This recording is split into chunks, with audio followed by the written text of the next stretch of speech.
Allah di atas itu dalilnya ada 1000, bahkan ada 2000 dalil, bahkan ada 2000 dalil. Jadi dalilnya terlalu banyak. Bahkan boleh saya katakan syariat ini dibangun di atas bahwasanya Allah di atas. Ya. Al-Quran turun dari atas.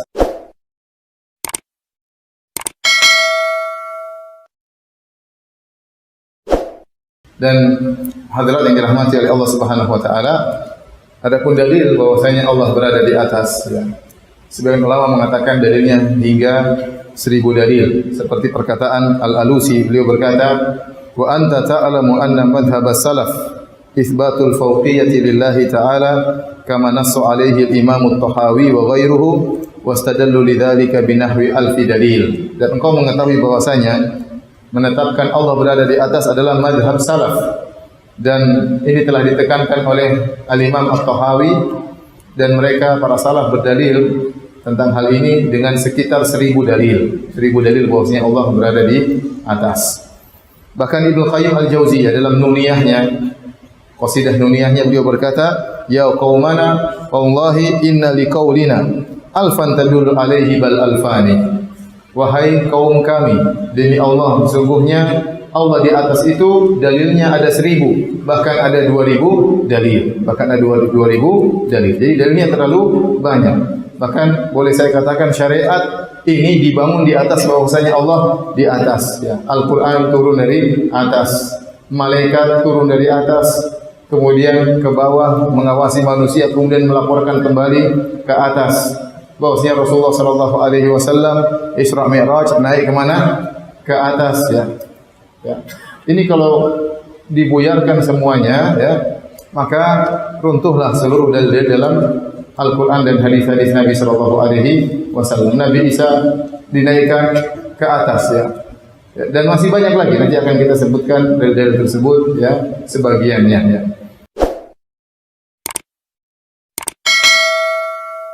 Sebetulnya orang yang mengatakan Allah di atas arsy ini gimana sikap ahlu sunnah? Nah, jadi begini, orang yang punya pandangan, punya akidah bahwa Allah ada di atas arsy, ini oleh ahlu sunnah dianggap dikatakan jihawiyin. Jihawi. Karena ada di punya arah begitu. Nah, orang yang seperti ini menurut ulama ahlus sunnah itu kategorinya sesat dan menyesatkan. Dhalun mudillun. Enggak sampai kafir. Jadi tidak sampai kafir, tidak sampai. Kalau jadi imam kita masih bisa jadi makmum. Kalau mereka jadi imam, apakah kita jadi makmum? Bisa, karena masih tidak kafir. Seandainya kita tadi bilang nggak bisa, berarti cuma yang itu saya qadha.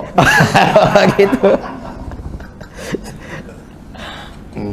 Cuma ya ini yang jelas ini salah. Orang yang berkeyakinan Allah ada di arsy, bertempat di arsy berdasarkan istawa itu salah. Mengapa salah? Yang jelas arsy itu bukan alamat Tuhan. Itu alamat palsu. Iya. Mengapa? Allah itu tidak memerlukan tempat. Allah itu maha suci dari bertempat. Terus kalau Allah di arsy, pas dia turun sepertiga malam, terus yang duduk di situ siapa? Nah, ya itu persoalan. Terus kalau Allah duduk di atas arsy, apakah Tuhan itu lebih besar daripada arsy atau lebih kecil daripada arsy? Lah, ini problem lagi. Sebetulnya sahabat dulu kalau cerita tentang itu mereka bahas atau gimana? Dari kalangan sahabat ini tidak pernah dibahas. Mereka pas melalui sifat itu mereka diam aja. Karena begini, apa ya, jadi para sahabat ini memang Al-Quran itu kan turun dengan bahasa Arab, dan di dalam Al-Quran itu ada yang namanya hakikat, ada majaz, ada isti'arah dan lain sebagainya. Lah, para sahabat itu karena memang mereka ini orang Arab yang masih asli, ya, masih kental karakter bahasanya.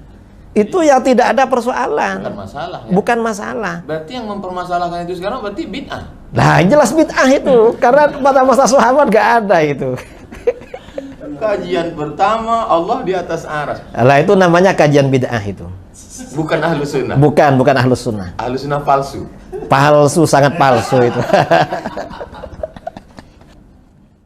ada seorang guru hafal Quran datang menemui saya, minta maaf karena sampai 2016 dia mengatakan saya kafir karena saya mengatakan Ar-Rahman al-Ashistawa itu adalah al-istila, Allah berkuasa.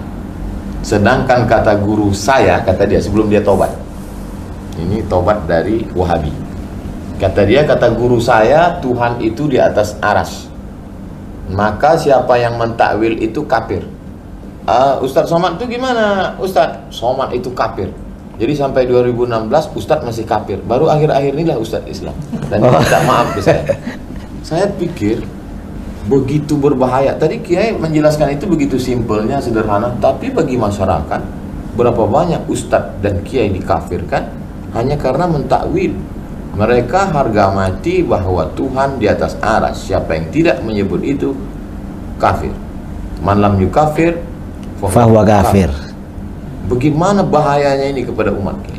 Ya jelas bahaya, karena mengkafirkan orang lain, mengkafirkan orang muslim itu akan kembali kepada dirinya sendiri. Walaupun kita tidak mengkafirkan mereka yang mengkafirkan kita. Saya tadi berharap Kiai mengkafirkan, jadi saya dapat legitimasi iya. begitu. Masalah ini di kalangan Asy'ariyah terjadi khilaf. Sebagian ulama mutaqaddimin seperti Syekh Abi Ishaq Asy-Syirazi, pengarang kitab Al-Muhadzab. Kata beliau, ahli bid'ah yang mengkafirkan kita berarti kafir. Kata beliau. Wahabi kalau mengkafirkan kita berarti kafir. Karena di dalam hadis, man qala li akhihil muslim ya kafir, faqad ba'a biha ahaduhuma. Cuma kata Imam Nawawi dalam Raudhah, juga dalam Raudhatut Thalibin, pendapat yang muktamad tidak kafir. Mengapa? Karena mereka ini ada syubhat. Mengkafirkan ini karena ada syubhat di dalam pikirannya. Apa kira-kira yang memotivasi mereka untuk tajsim? Yang memotivasi mereka ya kurang belajar. Nggak mau belajar. Tapi doktor. Ya dia doktor bidang apa Ustadz? Akidah di Madinah Al-Munawwarah. Lah terus akidahnya akidah apa dokternya?